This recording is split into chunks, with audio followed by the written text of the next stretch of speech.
আজকে রিক্সা চালক, ভ্যান চালক, আজকে অটো চালক যারা আছেন, আপনাদেরকে দায়িত্ব নিতে হবে। আপনাদেরকে দায়িত্ব নিতে হবে। আপনারা দায়িত্ব নেবেন, কারণ যেভাবে বিশৃঙ্খল অবস্থায় ঢাকা শহর চলছে, এইভাবে একটা জ্যামের জন্য আজকে ঘন্টার পর ঘন্টা মানুষকে রাস্তা অপেক্ষা করতে হয়। এইভাবে দেশটা উন্নয়নের দিকে যাবে না। আমরা চাই না রিক্সা বন্ধ হোক, আমরা চাই না অটো রিক্সা বন্ধ হোক, ভ্যান বন্ধ হোক, আমরা চাই না। কিন্তু আমরা চাই এটাকে একটা সিস্টেমের মধ্যে দিয়ে আসতে হবে, নিয়মের মধ্যে দিয়ে আসতে হবে। আপনাদের আমরা কিছুদিনের মধ্যেই আমরা যেভাবে হকারদেরকে একটা শৃঙ্খলা আনার চেষ্টা করছি, ঠিক তেমনি হবে আমাদের মাননীয় প্রধানমন্ত্রী আমাদেরকে নির্দেশ দিয়েছেন আপনাদের রিক্সা, ভ্যান, অটো যারা আছেন এইটাকে একটা শৃঙ্খলার মধ্যে আসতে হবে। আপনাদেরকে আমরা রেজিস্ট্রেশনের আওতায় আনতে চাই। ঢাকা সিটি কর্পোরেশনের আওতাধীনকে আমরা আসতে চান, কারণ পুরনো রিক্সা যারা আছে তারা যেন রেজিস্টার্ড ছিল, আপনারা যদি চান আপনাদেরকে রেজিস্ট্রেশনের আওতায় আসতে হবে। ঢাকা শহরে কালকে গ্রাম থেকে আসবেন, আজকে ঢাকা শহরে একটা রিক্সা নিয়ে নেমে যাবেন, এটা কি শৃঙ্খলার মধ্যে পড়তে পারে?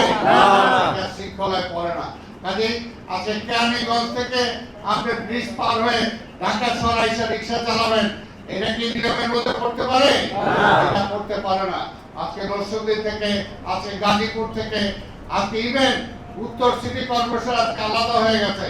যার যার জায়গায় আপনার সেই জায়গায় গাড়ি চালাবেন, সেই জায়গায় রিক্সা চালাবেন।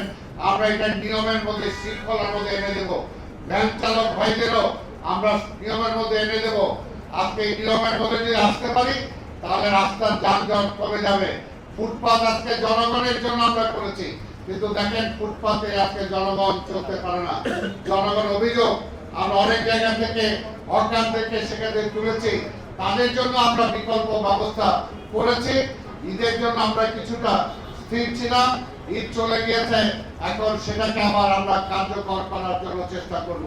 ঠিক আপনাদের রিক্সার জন্য, অটো রিক্সা যারা আছে, যারা ব্যাটারি চালিত রিক্সা, এটা আপনারা কিছু মনে করবেন না। ব্যাটারি চালিত রিক্সার অনেকে ভয় পায়, সেটা তোদের ব্রেক ঠিক মতো নাই, অনেক জায়গায় অ্যাক্সিডেন্ট হয়ে যায়। আপনাকে এটা চান না? এটা তো জোরে বললেন না, এটা চান আপনারা? বলেন, নিয়মের মধ্যে আসতে হবে। যদি ব্রেক ছাড়া একটা রিক্সা চলে, এটা কি হইতে পারে? না, এটা তো হইতে পারে না। কিভাবে ব্রেকটা দেয়া যাবে সেই সিস্টেমটা আপনাদের মধ্যে থাকতে হবে। আপনারা চালান, আমরা তো বলছি। আমাদের মাননীয় প্রধানমন্ত্রী অনেক মানবিক, তিনি বারবার বলেন এই লোকগুলো এই পেশায় নিয়োজিত, তাদেরকে উচ্ছেদ করে দিলে তারা কোথায় যাবে? তাদেরও তো একটা পেট সংসার আছে, তাদেরও পেট চালাইতে হবে, কাজে তাদেরও একটা ব্যবস্থা করে দিতে হবে। আমরা চাই, কিন্তু শৃঙ্খলার মধ্যে থাকতে হবে। এই শৃঙ্খলাটা কি? প্রয়োজনে আপনাদের নেতাদের সাথে আমরা কথা বলবো।